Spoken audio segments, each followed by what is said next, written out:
একজন শৌখিন চাষি যার নাম জুবায়ের হোসেন, তিনি শখের বশেই প্রথমত লেবুর একটি বাগান গড়ে তোলেন। এই বাগানটি কুষ্টিয়া সদর উপজেলার বটতল ইউনিয়নের শিশিরমাঠ এলাকায়। প্রথমে শখের বশে করলেও তিনি বাণিজ্যিকভাবে এই লেবু চাষের উদ্যোগ নেন।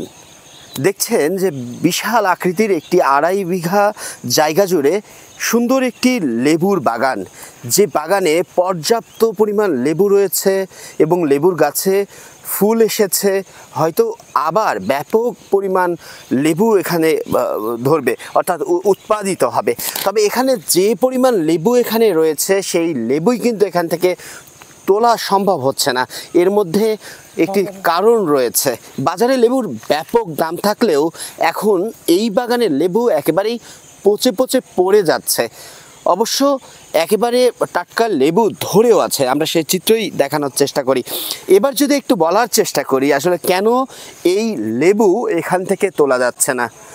বিষধর সাপের আতঙ্ক ছড়িয়ে পড়েছে, অর্থাৎ এই যে বাগান, সেই বাগানে বিষাক্ত সব সাপের যেই উপস্থিতি সেটি লক্ষ্য করেছেন স্থানীয়রা।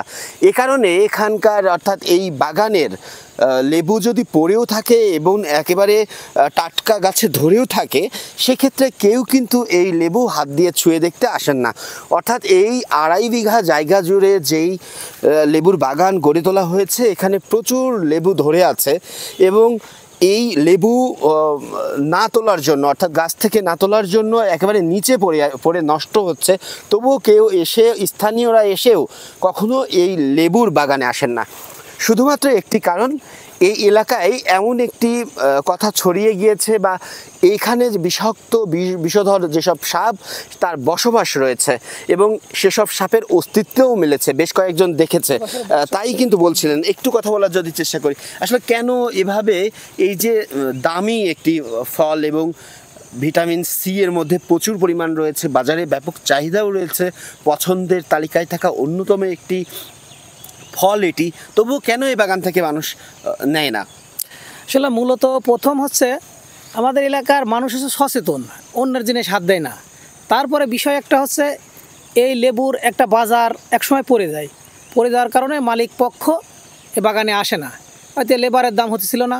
পরবর্তীতে যখন আস্তে আস্তে আমাদের এলাকায় প্রচুর বৃষ্টি হওয়ার কারণে এই জমিটা উঁচু, যখন উঁচু জমি তখন চারিদিক থেকে সাপের প্রচুর উৎপাত হওয়ার কারণে সেই সাপগুলা সেই উঁচু জায়গাতে বসবাস করে এবং এই সাপের ভয়ে অনেকেই সাপ দেখে এই ভুঁইতে আসছে, হয়তো এই সাহস পায় না যে লেবু তুলব।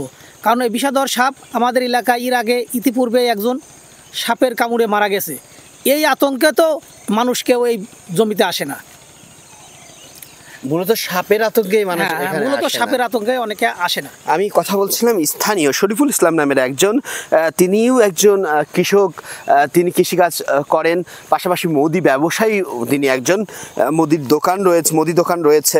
তিনি কিন্তু জানাচ্ছিলেন যে যখন এই যে পর্যাপ্ত বৃষ্টি হয়েছিল কুষ্টিয়াতে, ঠিক সে সময় নিচু এলাকায় বসবাসরত যেসব বিষাক্ত সাপ রয়েছে সেগুলো একটু উঁচু স্থান খুঁজে থাকে।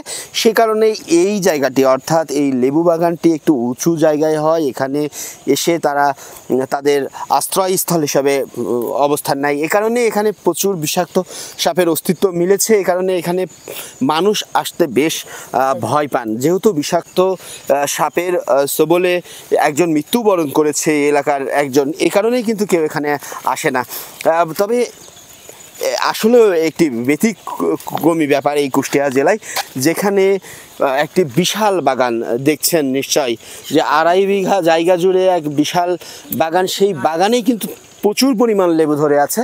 তবে এই লেবু এখান থেকে কেউই নিয়ে যান না।